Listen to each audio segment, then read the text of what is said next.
I was almost a school shooter. In 1996, Denver, Colorado, as a student in North High, in a moment of pain and anger, I almost committed a terrible atrocity. Growing up, I learned early on there was a strange comfort and calmness in darkness.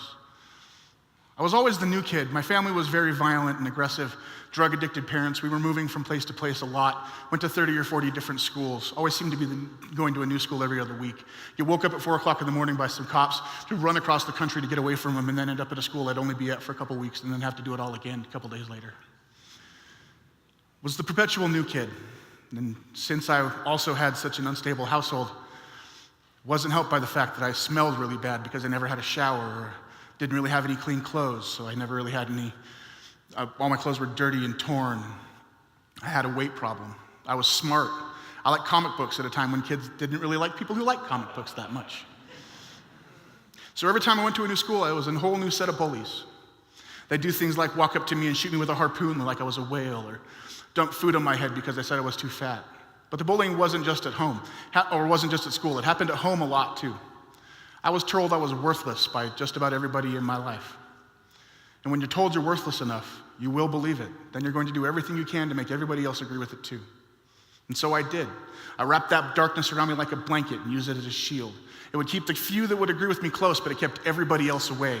I always had heard in life that there was good people and bad people. I must be one of the bad people, so I guess I would have to just do what I was supposed to do. So I got really aggressive. 12, 13 years old, I got really into heavy metal music, and I was the mosh pit when I went to concerts. The abuse just never seemed to stop. I got into cutting around 14 or 15 because I figured that there was all this extreme emotion going on in my life I had absolutely no control over. Had to find some way to find control over something, so I took to cutting myself. I still have the scars to this day. 15, 16 years old, I ended up homeless. My parents had long ago kicked me out because I didn't want to deal with their drunken fighting anymore, so I was living on the streets. I had thought I had pushed all my other friends away too, shoved them all away by lying to them or stealing from them or doing everything that my family taught me how to react to everybody, which was the complete wrong way of how to react. But I had no idea. I was just going on what I was taught. Finally, 16 years old, I'm sitting in my best friend's shed, who I thought I had already pushed away too by stealing from him and lying from him, laying in this shed with the roof wide open, rain pouring down on me into a Dungy Grace chair that was covered in cobwebs and dirt, hadn't been touched in months. And I'm sitting there with my arm covered in blood, knowing that if I didn't do something, I was going to kill myself soon. So I did the only thing I could think of to do. Grabbed a phone book and I called social services. So when I went to social services, sadly, they didn't just bring me in there. They also took my mom in there too, who happened to be one of the largest sources of my pain growing up. And since she had spent her entire life running from place to place and dealing with social workers and police officers, she knew exactly what to say to get me to get them to believe that I was just making it all up. It was all just an act. I was just doing it for attention. Then they sent me home with her.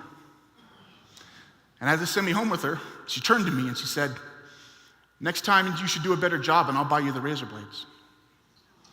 My heart just got ripped out of me at that point completely. That darkness that I've been staring at for so long, I just ran headlong into it. I had nothing left to live for. I literally had nothing to lose.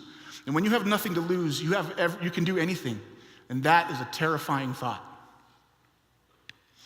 I decided that my act of doing something was I was going to express my extreme anger and rage by getting a gun.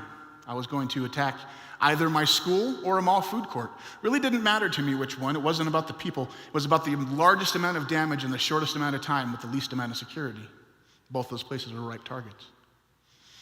So I wish I had a better story about actually getting a gun, but that was actually really rather businesslike.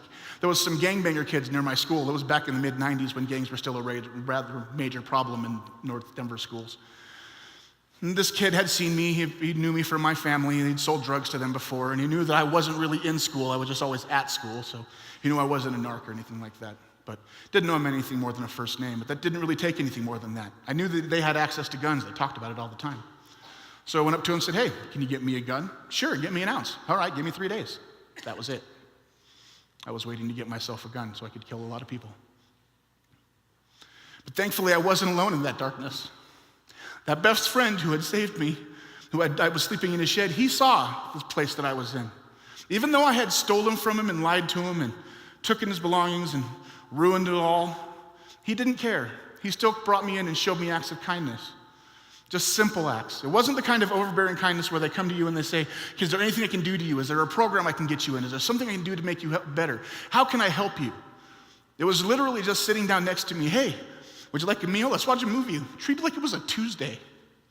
Treat me like I was a person. And when someone treats you like you're a person, when you don't even feel like you're human, it'll change your entire world. And it did to me.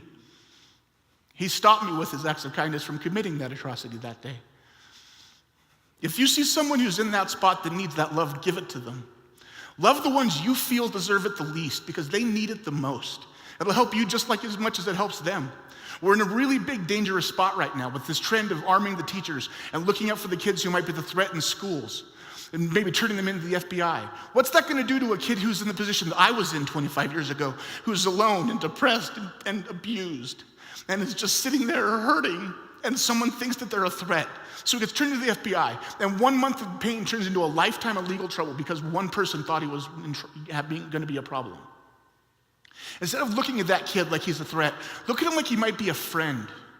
Look at him like you might be able to bring him into your fold. Show him that it's just a Tuesday. Show him that he's worth it. Show him that he can exist in this pain, even though it's intense, that at the end of it, there is a light at the end of the tunnel. I found my light. Now I'm a happy family man. I have a father of 4. My wife and my daughter are in the audience today.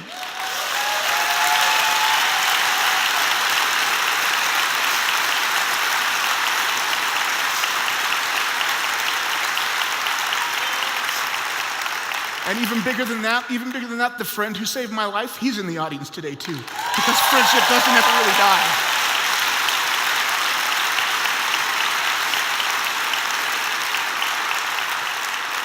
We have to give love to the people who we think deserve it the least. Thank you.